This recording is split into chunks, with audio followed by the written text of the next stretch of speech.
전해드린 대로 곳곳에 비 피해가 잇따르고 있습니다. 백승주 열린사이버대 소방방지학과 교수와 함께 자세한 이야기 나눠보겠습니다. 교수님 나와 계시죠? 네, 나와 있습니다. 네. 자, 연일 쏟아진 폭우에 도심 곳곳이 물에 잠겼습니다. 도로가 흙탕물에 잠기는 경우도 많았는데요. YTN 제보 화면을 함께 보면서 말씀 나누도록 하겠습니다. 자, 지금 보시면은 도로가 아예 물에 잠겨 있습니다. 차선조차도 지금 보이지 않고요. 바퀴가 절반 이상 물에 잠긴 채 차량들이 이렇게 서행 운전을 하고 있습니다. 자, 교수님, 저 정도 물에 잠겼을 때 차량이 이동하는 건 괜찮다고 보십니까? 지금 현재로만 봐도 상당히 위험한 상태를 보여줍니다. 네. 지금 제보 영상의 화면으로 보면은 야외 농지, 외곽 지역의 도로를 보이는데요. 저런 도로는 도로변에 농수로를 두고 있고, 그 때문에 흙탕물 때문에 지금 도로변에 뭐가 있는지 상태가 안 보이잖아요. 네. 지금 저런 상황이 되면은 농수로나 이런 쪽으로 빠져서 차가 전복돼서 사망되는 사례도 올해도 있었고 꾸준히 있습니다. 아하. 더군다나 수위가 저렇게 높아지는 상황이면은 저 지대 전역이 지금 배수 기능을 상실했다는 반증이 되는 거고, 네. 저 수위보다 앞으로 낮아진다는 보장이 없는 거예요. 더 흘러들게 되면 더 높아지는 상황이 되고요. 지금 차량으로 봐도 승용차 같은 경우는 지금 차 아랫부분, 차 바퀴가 절반 이상이 잠기가 되는데요. 네. 지금 화면 보시면 그 상태가 되면 차 바퀴가 절반 이상 잠기게 되면 잠시 후에 차는 배처럼 뜨게 됩니다. 철판 구조로 되어 있기 때문에. 아하. 그렇게 되면 차량이 마운드로 이동할 수 없는 상황이 돼서 네. 저런 상황이 되면은 내가 가려는 목적지로 이동하려는 게 목적이 아니고요. 네. 일시적으로 차량이 움직이는 동안에는 천천히 물보라가 일어나지 않도록 시동이 꺼질 수가 있습니다. 안전한 곳으로 이동하고 시동이 꺼진다면 그 즉시 창문을 열고 문을 열고 대피를 하셔가지고 안전한 곳으로 이동하시는 게 먼저입니다. 네. 도로가 저렇게 물에 잠길 정도로 주변에 물이 범람할 만한 요인이 주로 어떤 것들이 있을까요?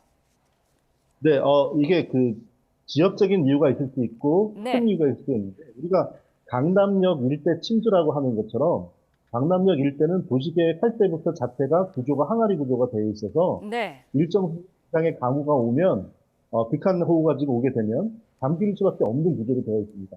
그러한 부분도 있고요. 지역적으로 보게 되면 하수 관로의 용량이 일시적으로 내리는 호우 용량을 감당하지 못하는 상황이 되면 그 부분 막히는 부분, 용량을 초과하든지 아니면 막힌 부분이 생기게 되면 지역적으로 사거리라든가 지하차도 이런 곳이 먼저 잠기게 되는 거죠. 네. 자, 그러면은 저렇게 상황이 되기 전에 호우가 예상되면 미리 조치할 수 있는 게 없을까요?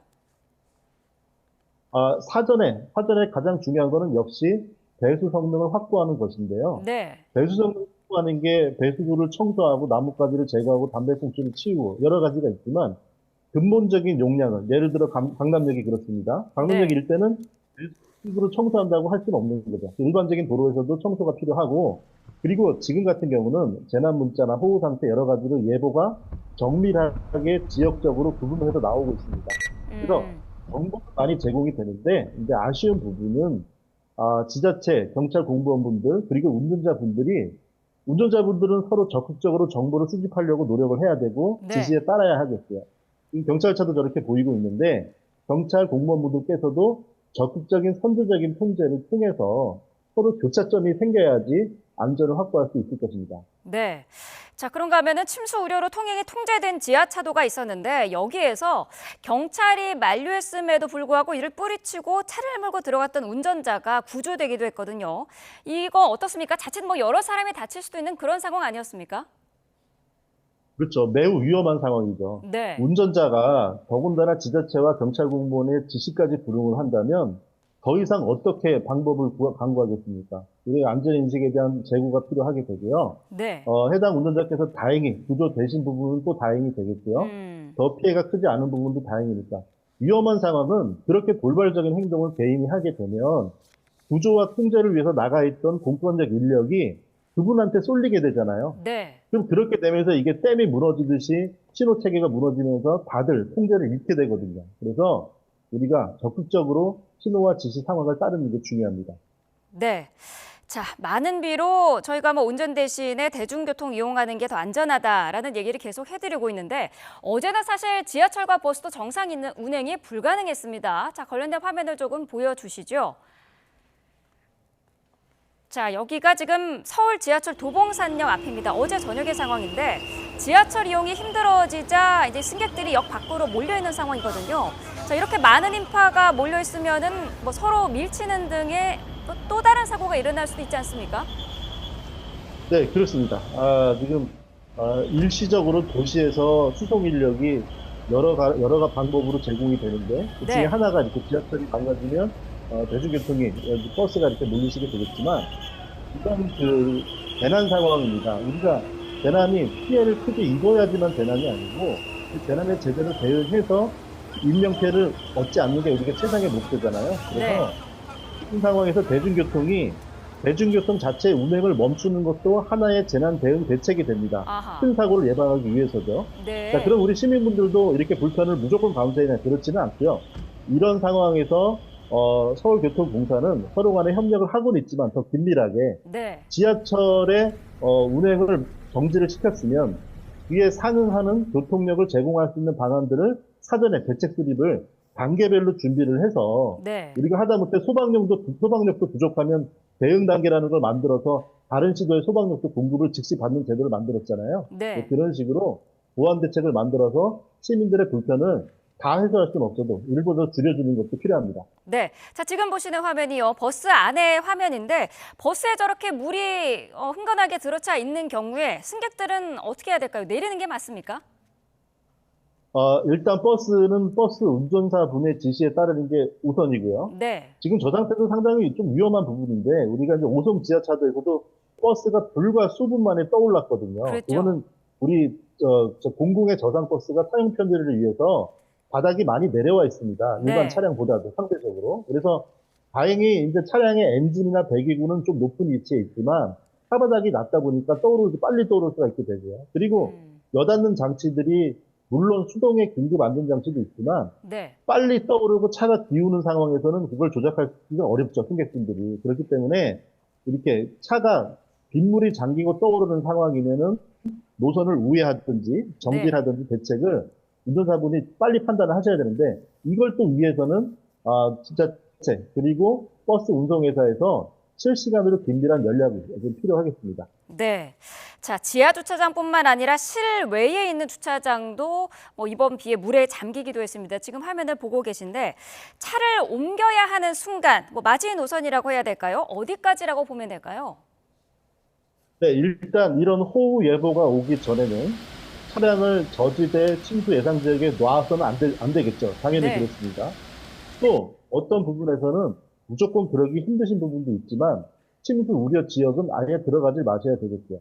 그래서 우리가 하다못해 자동차 보험도 자차 배상 보험을 들고 계시면 자연재해의 경우도 100% 차량 가격을 보상을 해줍니다. 그런데 그 이후에도 저렇게 저지대 차량을 두시겠으면 자차 보상을 받더라도 나중에 그 보상에 대한 할증이 붙게 돼요. 그러니까 네. 경제적인 피해도 당연히 수반이 됩니다. 그러니까 물이 고이는 순간 저런 평지에서 물이 차오르기 시작할 때는 차량이 이동하는 동안에는 차량 바퀴에 2분의 1이면 당장이라도 시동이 꺼지고 차가 뜰 수 있는 순간이기 때문에 차량 바퀴의 3분의 1 정도가 말씀하신 한계선이라고 말씀드릴 수 있습니다. 네, 알겠습니다. 자, 지금 전국 대부분 지역에 산사태 특보도 내려진 상태인데요. 땅이 물을 잔뜩 머금고 있는데 교수님이 보시기에 위험성 어느 정도로 보십니까? 네, 산사태는 이런 호우 태풍 이후에 2차 재난으로 분류하기도 합니다. 이제 산사태는 지금 화면 보시면 토질과 그 경사 그리고 물을 머금은 함수요 이 세 가지가 직접적인 요인인데요. 네. 토질과 경사는 저렇게 형성이 돼 있잖아요. 그러니까 비만 많이 오는 상태가 되면 함수율이 당연히 높아지니까 산사태의 3요소가 완벽히 갖춰지는 거죠. 저 함수율은 시간이 지나면 물이 빠지면 점점 마르게 되겠지만 중요한 거는 배수 성능입니다. 우리가 멀쩡하던 배수구도 위에서 막 물이 쓸려 내려와서 나뭇잎이나 나무가 막히면 배수구가 막히게 되잖아요. 네. 그러니까 비가 많이 온 후에 멀쩡히 있던 산이라도 비가 그친 후에 물이 제대로 안 빠지고 시간이 길어지면 장시간 동안 이게 높은 함수율로 머물게 되니까 조금씩 내부에서 쓸려 내려가다가 겉면에 집안이 무너져 내려오는 그런 산사태가 일어나게 됩니다. 그렇기 때문에 비가 그쳤다고 당장에 맑아졌다고 안전한 게 아니고 상당 기간 위험성은 이어지게 됩니다. 네. 자, 도로도 걱정인데요. 아스팔트도 뭐 이 정도 폭우에는 약해져 있을 것 같은데 도로 땅 꺼짐 가능성도 높아졌다고 봐야 되겠죠?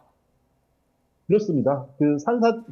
도로를 단단하게 도로를 포장을 했더라도 그 아래의 땅은 역시 무른 땅이기 때문에 네. 내부에서 일반적이지 않은 물길이 형성이 되면 이게 휩쓸리게 되기 때문에 도로의 지탱력이 약해지게 되겠죠. 그래서 사전의 징후로서는 도로의 균열, 그리고 호우 이후에 없던 균열이 발생되거나 더 커진다면 즉시 신고를 하셔가지고 네. 땅 꺼짐의 사고를 예방하셔야 되겠고요. 또 땅이 패이는 땅 패임 현상, 도로 패임 현상도 지자체에 신고를 하셔서 조치를 좀 알려주시기를 당부드립니다.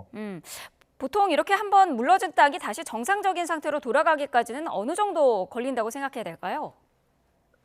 네. 일반적으로 저희가 이제 2주 정도의 기간을 딱 정해서 말씀드리는데, 2주요. 2주 정도 지나면 물 빠짐도 어느 정도 되고, 또 안정적인 단계로 들어간다고 보지만, 이제 네. 이거는 비가 많이 온 후에, 아까 말씀드린 배수 성능이 위해되지 않고 지속되는 경우, 물이 잘 빠지는 경우에 한정하는 게 되기 때문에, 아하.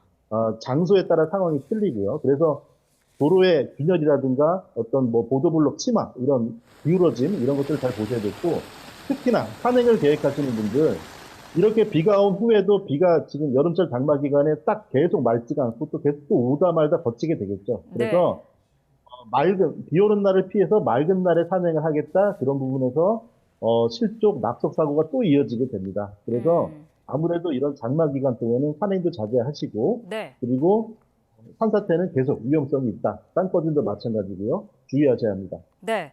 뭐 며칠 전에 저희 뉴스에 출연한 교수님은 이상기후 때문에 앞으로도 이런 폭우가 쏟아질 가능성이 높아졌기 때문에 물을 많이 담을 수 있는 그릇이 필요하다. 댐 건설의 필요성을 언급하시기도 했는데 뭐 근본적인 대책이 필요한 시점이긴 한 것 같아요. 교수님 생각은 어떠십니까? 네, 우리나라의 경제 수준으로 봤을 때 그 시점은 한참 지났습니다. 아하. 그래서 물을 담을 수 있는 우리가 지하 배수조를 크게 설치하는 걸 얘기를 할 때, 네. 우리가 이제 반지하 침수사고를 안타깝게 많이 겪었잖아요.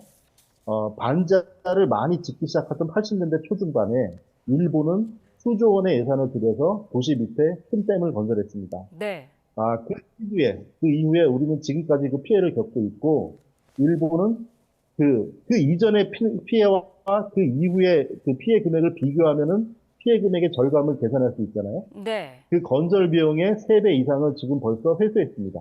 그런 부분에서는 재난에 대한 대비, 특히나 지금 막대하게 시작도 못하고 있습니다. 서울시 같은 경우는 도시에 큰 배수댐을 만드는 계획을 전체적으로 정비를 해야 하는데, 이는 또 서울시만의 일도 아닐 것이고, 네. 다른 도시, 또 중앙정부를 포함해서 재난에 대한 대비가 투자라는 인식을 꼭 가져주시길 우리 시민분들과 사회도 필요합니다. 알겠습니다. 자, 백승주 열린사이버대 소방방지학과 교수와 자세한 이야기 나눠봤습니다. 교수님 오늘 말씀 감사합니다. 감사합니다.